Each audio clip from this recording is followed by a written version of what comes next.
Okay, part 3 of my stone coat countertops practice runs. This is that bathroom I was telling you about a 9.5 foot vanity double sink.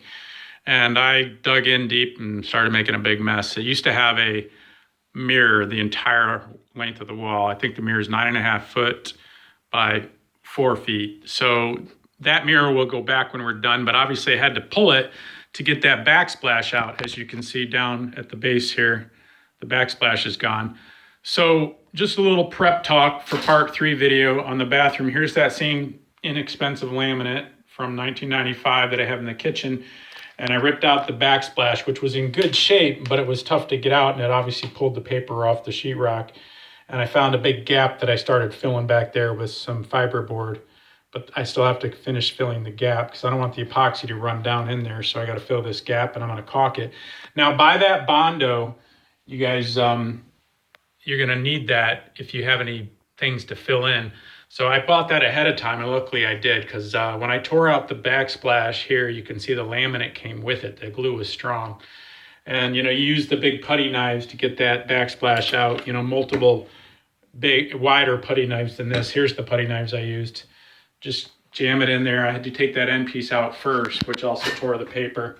I've already put some kills on there, some primer to take care of the paper. So that's why you don't see the torn paper, but I already primed it. But as you can see, my sinks, I wasn't planning on taking my sink out. I was going to pour the epoxy right up to it.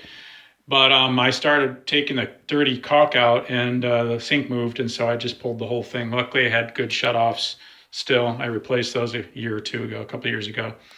But the counters are in good shape. This is not waterlogged or anything.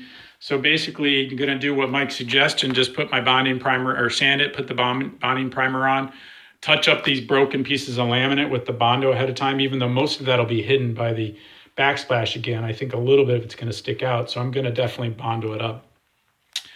Give me some Bondo practice. But anyway, I tore this bathroom apart pretty bad. I wasn't intending to do that, but you know how projects go, one thing leads to another. But let me just throw that sample board up again. The beauty of my sample board is it's mobile, and I can create my instant example, which is fun because you have a good idea of what that thing's going to look like right away.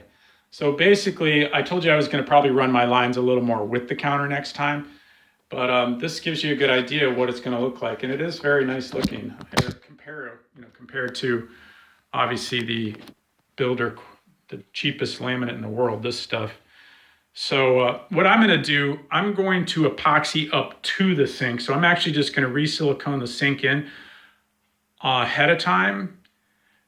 And then I'm going to pour both coats to the sink. Now, I don't know if that's 100% legit, but I'm kind of excited about the epoxy bonding the sink in and creating a watertight seal. I'm tired of caulking, so I'm going to give it a try. If it fails in 2 to 3 years, I'll fix it then. But I am going to epoxy up to the sink. I just wanted to get that moisture and old caulk out of there, so I ripped the whole thing out and I'm going to clean it up. Anyway, I'll let you know how it goes. This is part 3 on the bathroom. And unfortunately, not unfortunately, but I did start some other little mini projects in here, which you can see went awry, repairing the shower. But anyway, I'm kind of in a time battle to get it all back together now. Talk to you later. I'll let you know how it goes when I get this done.